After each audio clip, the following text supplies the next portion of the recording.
Welcome back to RK-NEXT. ഞാൻ നിങ്ങളുടെ സ്വന്തം അശ്വിനി മിസ് ആണ്. അപ്പൊ ഈ കഴിഞ്ഞ പ്ലസ് ടു കാരോടാണ് ഇന്ന് എനിക്ക് ചിലത് പറയാനുള്ളത് കേട്ടോ. അതായത് പ്ലസ് ടു മക്കള് അവരുടെ ഇംപ്രൂവ്മെന്റ് എക്സാമും സേ എക്സാമും ഒക്കെ എഴുതിക്കൊണ്ടിരിക്കുകയാണ്. അപ്പൊ നിങ്ങൾക്ക് അറിയാലോ, നിങ്ങളുടെ ബയോളജിയുടെ ഇംപ്രൂവ്മെന്റ് അഥവാ സേ പരീക്ഷ വരുന്നത് 27-ാം തീയതിയാണ്. 27-ാം തീയതി, അതായത് ജൂൺ 27-നാണ് ബയോളജിയുടെ ഇംപ്രൂവ്മെന്റ് അഥവാ സേ പരീക്ഷ വരുന്നത്. അപ്പൊ എന്തുകൊണ്ട് മക്കളെ നിങ്ങൾ ഇംപ്രൂവ് ചെയ്യുന്നത്? നിങ്ങൾ ഓൾറെഡി എക്സാം എഴുതി, മാർക്ക് വന്നു, പക്ഷെ നിങ്ങൾ അതിൽ സാറ്റിസ്ഫൈഡ് അല്ല അല്ലെ.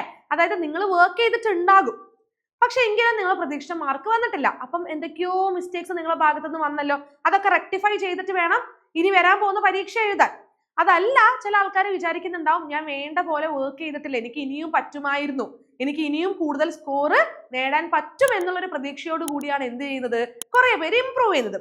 പിന്നെ സേക്കാരോട് പറയാനുള്ളത്, നമുക്കൊരു ചാൻസ് വന്നിരിക്കുകയാണ്, ഇത്തവണ നമ്മൾ എന്തായാലും പാസ്സാവണം അല്ലെ, പരീക്ഷ എഴുതണം, നമ്മൾ എന്തായാലും പാസ്സാവണം. അപ്പൊ ആദ്യം നിങ്ങൾ അറിയേണ്ടത്, ബയോളജിയിൽ ഇപ്പൊ ബോട്ടണിയും സുവോളജിയും ആയിക്കോട്ടെ, ഉള്ള ഓരോ ചാപ്റ്ററിലും വെയിറ്റേജ് അറിഞ്ഞു പഠിക്കുക എന്നുള്ളതാണ്. ചില ചാപ്റ്റേഴ്സ് ഇമ്പോർട്ടന്റ് ആണ്, ആ ചാപ്റ്റേഴ്സിൽ നിന്ന് നല്ല രീതിയിൽ കട്ടക്ക് ചോദ്യങ്ങൾ വരും അല്ലെ, അത് നമ്മൾ നന്നായിട്ട് അറ്റൻഡ് ചെയ്യണ്ടേ. അതേ സമയത്ത് ചില ചാപ്റ്റേഴ്സിൽ നിന്ന് അധികം ചോദ്യങ്ങൾ യൂഷ്വലി വരാറില്ല. അപ്പൊ ഈ സേ പരീക്ഷയൊക്കെ എഴുതുന്ന ആൾക്കാർ ശ്രദ്ധിക്കുക, കൂടുതൽ വെയിറ്റേജ് ഉള്ള ചാപ്റ്റേഴ്സ് ഏതാണോ ആ ചാപ്റ്റേഴ്സിന് ഇമ്പോർട്ടൻസ് കൊടുക്കുക, അത് നന്നായിട്ടിരുന്ന് പഠിക്കുക. കാരണം ആ ചാപ്റ്ററിൽ നിന്ന് കൂടുതൽ ചോദ്യങ്ങൾ ചോദിക്കാനുള്ള ചാൻസ് ഉണ്ട്. അതേ സമയത്ത് ചില ചാപ്റ്റേഴ്സിൽ നിന്ന് 1 മാർക്കിനോ 2 മാർക്കിനോ ചോദ്യങ്ങൾ ചോദിച്ചാലായി അല്ലെ. അപ്പൊ അങ്ങനെയുള്ള ചാപ്റ്റേഴ്സ് പഠിച്ച് നിങ്ങൾ സമയം കളയണ്ട. കാരണം ഒരു വർഷം മുഴുവനും എടുത്തിട്ട് നിങ്ങൾ പഠിക്കേണ്ട ഒരു കാര്യമാണ് നിങ്ങൾ എന്ത് ചെയ്യാൻ പോകുന്നത്, കുറച്ച് ദിവസങ്ങൾക്കുള്ളിൽ വീണ്ടും പഠിച്ചൊരു പരീക്ഷ എഴുതാൻ പോകുന്നത്. നിങ്ങളുടെ മുന്നിൽ സമയമില്ല. അപ്പൊ ഉള്ള സമയം കൊണ്ട് മാക്സിമം പഠിച്ചെടുത്ത് നന്നായിട്ട് എക്സാം എഴുതുക, പാസ്സാവുക എന്നുള്ളതാണ് നിങ്ങളുടെ ലക്ഷ്യം. അപ്പൊ അത്ര വെയിറ്റേജ് വരാത്ത, അത്ര ചോദ്യങ്ങൾ വരാത്ത, ഇമ്പോർട്ടന്റ് അല്ലാത്ത ചാപ്റ്റേഴ്സ് ഒക്കെ നിങ്ങൾക്ക് സ്കിപ്പ് ചെയ്യാൻ സാധിക്കും. സമയമില്ല എങ്കിൽ നിങ്ങൾ എന്ത് ചെയ്യുക, അത് അങ്ങോട്ട് സ്കിപ്പ് ചെയ്യുക എന്നുള്ളതാണ്. എന്നിട്ടോ ഇമ്പോർട്ടന്റ് ആയിട്ടുള്ള ചാപ്റ്റേഴ്സ് കൂടുതൽ കോൺസെൻട്രേറ്റ് ചെയ്യുക. അപ്പൊ ഞാൻ ഇന്നിവിടെ നിങ്ങൾക്ക് കൃത്യമായിട്ട് കാണിച്ചു തരാം. അതായത് നമ്മുടെ ഈ കഴിഞ്ഞ മോഡൽ എക്സാം, അതേപോലെ കഴിഞ്ഞ ബോർഡ് എക്സാം അല്ലെ, നമ്മുടെ മാർച്ചിൽ നടന്ന പരീക്ഷ തൊട്ട് മുന്നേ നടന്ന മോഡൽ എക്സാം, ഈ 2 പരീക്ഷകളിലും ഓരോ ചാപ്റ്ററിൽ നിന്നും എത്ര മാർക്കിനാണ് ചോദ്യങ്ങൾ വന്നിരിക്കുന്നത്. അപ്പൊ ഇതറിഞ്ഞാൽ നിങ്ങൾക്ക് ഏകദേശം ഒരു ഐഡിയ കിട്ടും ഏത് ചാപ്റ്റേഴ്സ് ആണ് കൂടുതൽ ശ്രദ്ധ ചെലുത്തി പഠിക്കേണ്ടത്, കൂടുതൽ സമയമെടുത്ത് പഠിക്കേണ്ട ചാപ്റ്റേഴ്സ് ഏതൊക്കെയാണ്, ഏതൊക്കെ ചാപ്റ്റേഴ്സ് സ്കിപ്പ് ചെയ്യാം, അല്ലെങ്കിൽ ജസ്റ്റ് ഒന്ന് വായിച്ചു വിട്ടാൽ മതി എന്നുള്ളൊരു ഐഡിയ നിങ്ങൾക്ക് ക്ലിയർ ആയിട്ട് കിട്ടും. അപ്പൊ അതിന് വേണ്ടിയിട്ടാണ് ഇങ്ങനത്തെ ഒരു അനാലിസിസ് നടത്തിയിട്ട് നിങ്ങളുടെ മുന്നിലേക്ക് ഞാൻ വന്നിരിക്കുന്നത്. അപ്പൊ ശ്രദ്ധിക്കുക. ഇപ്പൊ നമ്മൾ സുവോളജിയുടെ കേസ് എടുത്ത് നോക്കുകയാണെങ്കിൽ, ഇപ്പൊ നിങ്ങൾക്ക് അറിയാലോ, സുവോളജി +2 നമുക്ക് മൊത്തം 8 ചാപ്റ്റേഴ്സ് ആണ് പഠിക്കാനുള്ളത് അല്ലെ. ഇപ്പൊ ഹ്യൂമൻ റീപ്രൊഡക്ഷൻ എന്ന് പറയുന്ന ചാപ്റ്ററിൽ നിന്ന് മോഡൽ പരീക്ഷയ്ക്ക് 5 മാർക്കിനാണ് ചോദ്യം വന്നിരുന്നത്. അതേ സമയത്ത് നമ്മുടെ ബോർഡ് എക്സാമിന് 3 മാർക്കിനാണ് ചോദ്യങ്ങൾ വന്നിരിക്കുന്നത്. അപ്പൊ 3 to 5 അല്ലെങ്കിൽ 3 to 6 മാർക്സിന്റെ ഇടയിലായിരിക്കും ഹ്യൂമൻ റീപ്രൊഡക്ഷനിൽ നിന്ന് എന്തായാലും ചോദ്യങ്ങൾ വരാൻ പോകുന്നത്. റീപ്രൊഡക്റ്റീവ് ഹെൽത്ത് ചെറിയ ചാപ്റ്ററാ, പക്ഷെ നന്നായിട്ട് ചോദ്യങ്ങൾ വരുന്ന ചാപ്റ്ററാ. അപ്പൊ നിങ്ങൾക്ക് നന്നായിട്ട് മാർക്ക് സ്കോർ ചെയ്യാൻ പറ്റുന്ന ചാപ്റ്റർ ഏതാണ്? റീപ്രൊഡക്റ്റീവ് ഹെൽത്ത് ആണ്. കാരണം മോഡൽ എക്സാമിന് 6 മാർക്കിന് ചോദ്യങ്ങൾ വന്നിട്ടുണ്ട്, മാർച്ച് എക്സാമിനും നമ്മുടെ ബോർഡ് എക്സാമിനും 6 മാർക്കിന് അതിൽ നിന്ന് ചോദ്യങ്ങൾ വന്നിട്ടുണ്ട്. ചെറിയ ചാപ്റ്റർ ഈസി ആയിട്ട് പഠിച്ചെടുക്കാൻ പറ്റും, പക്ഷെ വെയിറ്റേജ് കൂടുതലാണല്ലോ അല്ലെ. അപ്പൊ ആ ചാപ്റ്ററിൽ നിന്ന് നിങ്ങൾക്ക് നന്നായിട്ട് മാർക്ക് സ്കോർ ചെയ്യാൻ പറ്റും. ഇനി അടുത്തത് വലിയ ചാപ്റ്റർ ആണല്ലേ, നമ്മുടെ genetics, principles of inheritance and variation എന്ന് പറയുന്ന ചാപ്റ്ററിൽ നിന്ന് മോഡൽ എക്സാമിന് 4 മാർക്കിനാണ് ചോദ്യങ്ങൾ വന്നിരിക്കുന്നത്. നമ്മുടെ ബോർഡ് എക്സാമിന് 8 മാർക്കിന് ചോദ്യങ്ങൾ വന്നിട്ടുണ്ട്. അതിന്റെ അർത്ഥം എന്താണ് മക്കളെ? അതായത് ഇത് വളരെ ഇമ്പോർട്ടന്റ് ആയിട്ടുള്ള ചാപ്റ്റർ ആണ് അല്ലെ, ഇത് വളരെ ഇമ്പോർട്ടന്റ് ചാപ്റ്റർ ആണ്. കാരണം എന്തായാലും ഒരു 5 to 8 മാർക്സിനൊക്കെ നമുക്ക് ഈ ഒരു ചാപ്റ്ററിൽ നിന്ന് ചോദ്യങ്ങൾ പ്രതീക്ഷിക്കാം അല്ലെ. അതേപോലെ ഇമ്പോർട്ടന്റ് ആയിട്ടുള്ള ഒരു വലിയ ചാപ്റ്റർ തന്നെയാണ് നമ്മുടെ മോളിക്യുലാർ ബേസിസ് ഓഫ് ഇൻഹെറിറ്റൻസ്. കാരണം നിങ്ങൾ നോക്കിക്കേ, മോഡൽ എക്സാം നമ്മളൊന്ന് നോക്കുകയാണെങ്കിൽ ഓരോ ചാപ്റ്ററും കമ്പയർ ചെയ്ത് നോക്കുമ്പോൾ ഏറ്റവും കൂടുതൽ മാർക്കിന് ചോദ്യങ്ങൾ ചോദിച്ചിരിക്കുന്നത് മോളിക്യുലാർ ബേസിസ് ഓഫ് ഇൻഹെറിറ്റൻസ് എന്ന് പറയുന്ന ചാപ്റ്ററിൽ നിന്നാണ്. 10 മാർക്കിനാണ് ആ ഒരു ചാപ്റ്ററിൽ നിന്ന് ചോദ്യങ്ങൾ വന്നിരിക്കുന്നത് കേട്ടോ. അതേപോലെ തന്നെ ഇവിടെ നിങ്ങൾ നോക്കിക്കേടാ, 8 മാർക്കിന് ബോർഡ് എക്സാമിനും ചോദിച്ചിട്ടുണ്ട് അല്ലെ. നമ്മുടെ ഈ മാർച്ച് നടന്ന പരീക്ഷ, നിങ്ങൾ എഴുതിയ പരീക്ഷയിൽ 8 മാർക്കിനാണ് ഈ ഒരു ചാപ്റ്ററിൽ നിന്ന് ചോദ്യങ്ങൾ വന്നിരിക്കുന്നത്. അപ്പൊ 8 to 10 മാർക്സിന്റെ ഇടയിൽ എന്തായാലും ഈ ചാപ്റ്ററിൽ നിന്ന് ചോദ്യങ്ങൾ വരും. So very very very important, വളരെ ഇമ്പോർട്ടന്റ് ആയിട്ടുള്ള ഒരു ചാപ്റ്റർ ആണിത്.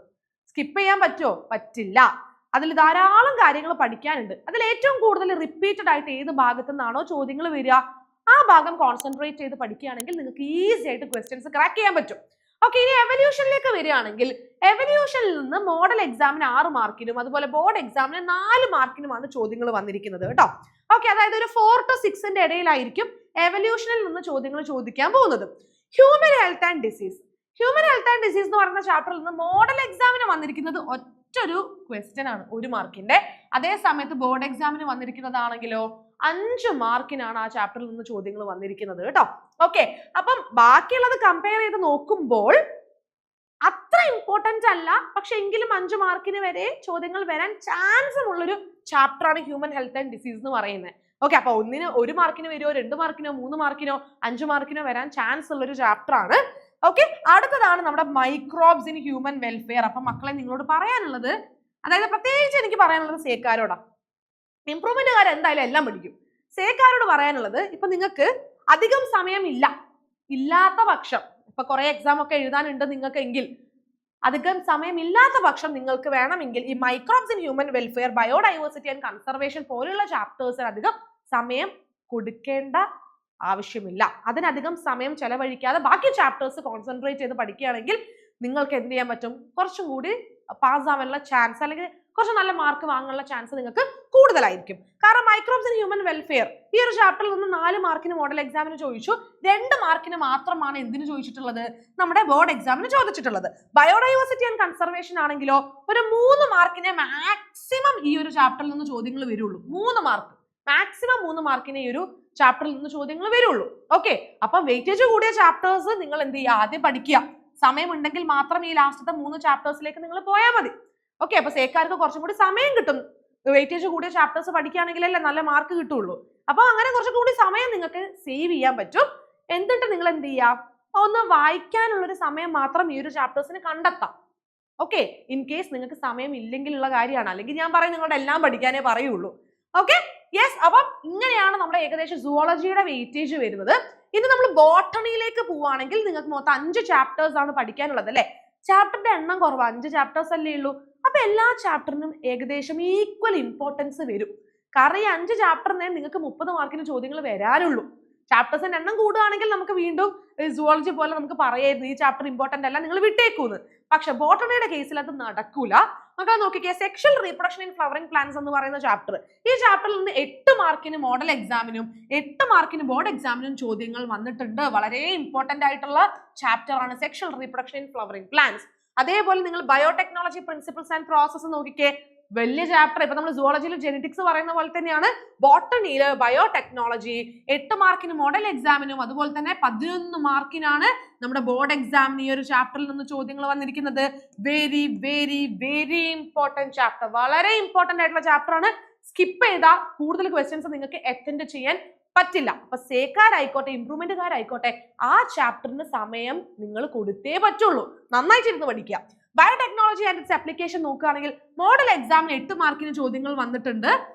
ബോർഡ് എക്സാമിന് 5 മാർക്കിനാണ് ചോദ്യങ്ങൾ വന്നിരിക്കുന്നത്. അപ്പം 4, 5, 6, 7, 8 ഈ ഒരു റേഞ്ചിലായിരിക്കും ഈ ഒരു ചാപ്റ്ററിൽ നിന്ന് ചോദ്യങ്ങൾ വരിക. ശരിക്കും ചെറിയ ചാപ്റ്റർ, അപ്പൊ നിങ്ങൾക്ക് മാർക്ക് കൂടുതൽ സ്കോർ ചെയ്യാൻ പറ്റും.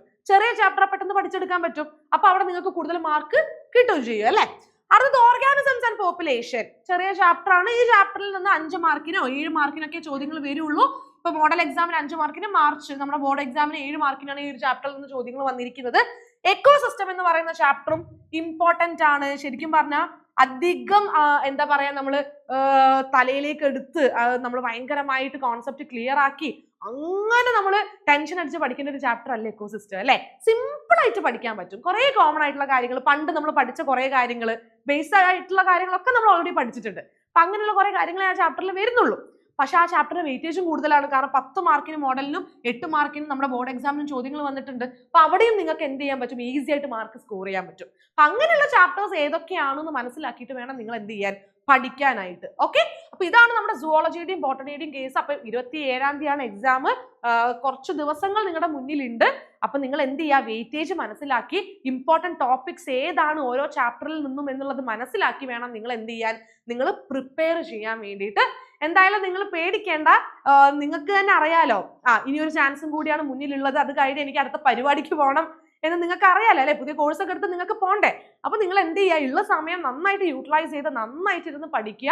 നിങ്ങൾക്ക് എന്തായാലും ഇമ്പ്രൂവ് ചെയ്യാൻ പോകുന്ന ആൾക്കാർ, നിങ്ങൾ എന്താണോ full A+ വേണം എന്നാണോ പ്രതീക്ഷിക്കുന്നത്, അല്ലെങ്കിൽ ഫുൾ മാർക്ക് ആണോ വേണ്ടത്, നിങ്ങൾ എന്താണോ പ്രതീക്ഷിക്കുന്നത് അതിലേക്ക് നിങ്ങൾക്ക് എത്താൻ പറ്റും. ഇനി സേക്കാരാണെന്നുണ്ടെങ്കിൽ നിങ്ങൾക്ക് എന്തായാലും പാസ് ആവാനും പറ്റും, നല്ലൊരു മാർക്ക് വാങ്ങാനും പറ്റും, നിങ്ങൾ മനസ്സറിഞ്ഞ് പഠിച്ചിട്ടുണ്ടെങ്കിൽ അല്ലെ. ഒന്ന് ഹാർഡ് വർക്ക് ചെയ്താൽ മതി. ഹാർഡ് വർക്ക് ചെയ്താൽ നിങ്ങൾക്ക് കിട്ടാത്തതായിട്ട് ഒന്നും ഇല്ലടാ. ഓക്കെ, ഇവിടെ നിങ്ങൾക്ക് ഹാർഡ് വർക്കും വേണം, സ്മാർട്ട് വർക്കും വേണം, രണ്ടും വേണം.